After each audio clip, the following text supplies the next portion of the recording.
Hi everyone, welcome back to my channel. Sepanjang tahun 2024 kemarin, aku udah cobain lumayan banyak sunscreens. Maka dari itulah aku kembali membuat video favorite sunscreens di kulitku yang jenisnya combination to oily dan rentan berjerawat ini. Nah, sebelumnya kalian bisa tonton part 1 dan part 2 dulu untuk mengetahui produk-produk apa saja yang sudah pernah menjadi favorites aku. Nah, terus jumlah produknya lumayan banyak ya, sekitar ada 7 produk yang aku kelompokkan berdasarkan hasilnya, yaitu matte finish dan satin finish. Disclaimer, karena aku sudah pernah bikin video full reviewnya, jadi penjelasannya bakal singkat banget. Jadi mengenai konsistensi dan juga tekstur produknya bisa kalian tonton di video review masing-masing produknya ya. Favorite sunscreens with matte finish. Nah, seperti yang sudah pernah aku jelaskan di video favorite sunscreens part 1 dan part 2, aku lebih prefer pakai sunscreens yang hasilnya matte karena nggak bikin rambut aku tuh nempel ke muka dan juga aman dipakai di balik masker sehingga kulit aku nggak terlalu lembab. Nah, apa saja produknya? Yuk simak lebih lanjut. Oke, produk pertama dan kedua yang aku sebutkan adalah dari brand lokal Wardah. Nah, organic chemical sunscreen dari brand lokal Wardah ini mampu mengatasi permasalahan jerawat di kulitku thanks to salicylic acid, tapi kecepatan progresnya berbeda gitu. Nah, kalau yang SPF 35 ini progresnya lambat tapi pasti, sedangkan kalau yang SPF 50 progresnya lebih cepat begitu. Nah, terus keduanya memberikan hasil yang matte dan juga memiliki kemampuan oil control yang baik gitu. Nah, yang mana yang aku mau pakai itu tergantung lokasi aku berada gitu. Jadi kalau misalnya aku lagi indoor dan jauh dari jendela, aku akan pakai yang SPF 35. Tapi kalau aku lagi outdoor, pokoknya yang panas-panasan banget, aku baru pakai yang SPF 50. Berikutnya ada dari brand Paragon Group lagi. Nah, sunscreen ini masuk ke list favorites aku karena dia hasilnya velvety matte gitu. Nah, walaupun dia tidak ada kemampuan oil control, tapi dia terasa hydrating di kulit, jadi ada rasa seger fresh gitu. Nah, terus sunscreen ini dilengkapi dengan ingredients yang mampu mencerahkan kulit jika dipakai secara rutin berminggu-minggu gitu. Nah, terus dia ini SPF-nya dan PA-nya tinggi sehingga baik digunakan ketika beraktivitas di luar ruangan.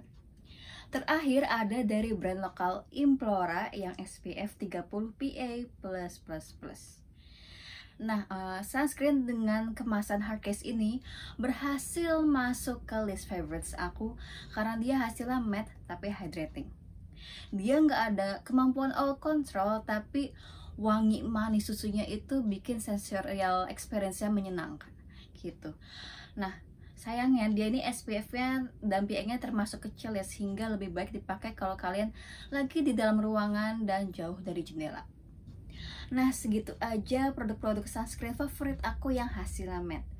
Nah, yang mengejutkan adalah semua produk yang aku sebutin tadi itu harganya di bawah Rp40.000 semua gitu. Nah, yang mana yang kalian pakai itu tergantung lokasi kalian berada.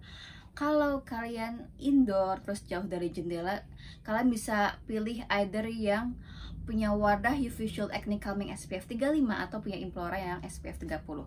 Nah, sedangkan kalau kalian beraktivitasnya outdoor, panas-panasan di luar, kalian bisa pilih either punya Wardah yang UV Shield Acne Calming SPF 50 atau yang punya OMG Oh My Glow Bright Booster SPF 50 ini gitu. Selain itu, juga tergantung permasalahan kulit kalian. Nah, kalau kalian tidak ada permasalahan kulit kayak jerawat atau bekas jerawat, kalian bisa pilih yang SPF 30 Implora ini. Terus kalau misalnya kalian punya permasalahan jerawat, kalian bisa pakai yang Acne Calming gitu. Nah, terus kalau kalian outdoor terus punya permasalahan jerawat, pakai yang Acne Calming SPF 50. Tapi kalian kalau beraktivitas di luar ruangan terus punya permasalahan bekas jerawat, pokoknya kusam, ingin mencerahkan, kalian bisa pakai yang OMG Oh My Glow Bright Booster SPF 50 gitu. Favorite sunscreens with satin finish. Nah, sunscreen dengan hasil satin itu biasanya memiliki subtle glow gitu, alias dia nggak terlalu basah, atau becek dibandingkan sunscreen yang hasilnya dewy gitu. Nah, walau jenis kulit aku tuh combination yang cenderung berminyak, aku nggak masalah pakai sunscreen yang hasilnya satin karena biasanya tuh nggak terlalu lembab dibandingkan sunscreen yang hasilnya dewy gitu. Nah, apa saja produknya? Yuk simak lebih lanjut. Nah, yang pertama ada dari brand lokal Cleveru. Organic Chemical Sunscreen ini bisa dibilang sunscreen pertama di Indonesia yang menggunakan lock system opener di ujung tube-nya. Seperti ini. Untuk mengeluarkan isi sunscreennya. Gitu.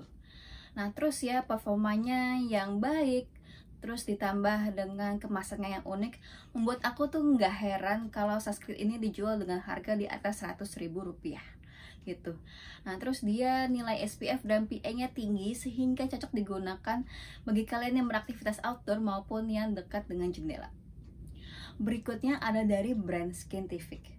Nah, hybrid sunscreen non-lokal ini merupakan salah satu sunscreen yang nyaman banget dipakai di udara yang panas karena feels-nya yang ringan dan juga memiliki kemampuan oil control yang baik. Walau dia bisa menjadi sunscreen favorit bagi orang-orang yang kulitnya berminyak, tapi dia juga bisa disukai oleh orang-orang yang kulitnya kering maupun dehidrasi karena memiliki kemampuan menghidrasi kulit. Sayangnya dia ini SPF-nya dan PA-nya kecil sehingga lebih cocok dipakai indoor maupun jauh dari jendela. Terakhir ada dari brand lokal Wardah. Nah, physical sunscreen dari brand lokal Wardah ini bikin aku wah karena dia bisa digunakan bukan hanya di kulit yang berminyak tapi juga di kulit yang kering. Nah, hal itu disebabkan oleh kemampuan melembabkannya yang baik di area kulit yang sangat kering dan kasar sekalipun. Gitu. Dilengkapi dengan SPF dan PA yang tinggi, sunscreen ini cocok digunakan untuk beraktivitas outdoor maupun yang dekat dengan jendela. Oke, berbeda dengan sunscreen yang hasilnya matte, produk sunscreen yang aku sebutin tadi yang hasilnya satin itu harganya semuanya di atas Rp50.000 gitu. Nah, yang mana yang kalian pakai itu tergantung lokasi kalian berada karena SPF dan PA-nya berbeda. Nah, kalau kalian indoor ataupun jauh dari jendela, kalian bisa pakai yang Skintific Aqualight Daily Sunscreen yang SPF 35 ini. Sedangkan kalau kalian beraktivitas outdoor, pokoknya panas-panasan, kalian bisa pakai either yang punya Cleveru yang SPF 50 ini atau physical sunscreen punya Wardah yang SPF 50 plus ini. Oke, segitu aja produk-produk sunscreen favorit aku part 3. Untuk full reviewnya, kalian bisa tonton di video review masing-masing produknya ya. Terus, bagi produk yang tidak masuk ke list favorites ini, bukan berarti produknya jelek ya, tapi sesimpel bukan favorit aku aja, gitu. Nah, terus kalau kedepannya aku cobain produk sunscreen dan aku suka, mungkin akan dibikin video favorite seperti ini lagi, gitu. Nah, semoga membantu. Thank you so much for watching and I'll see you guys all next time. Bye!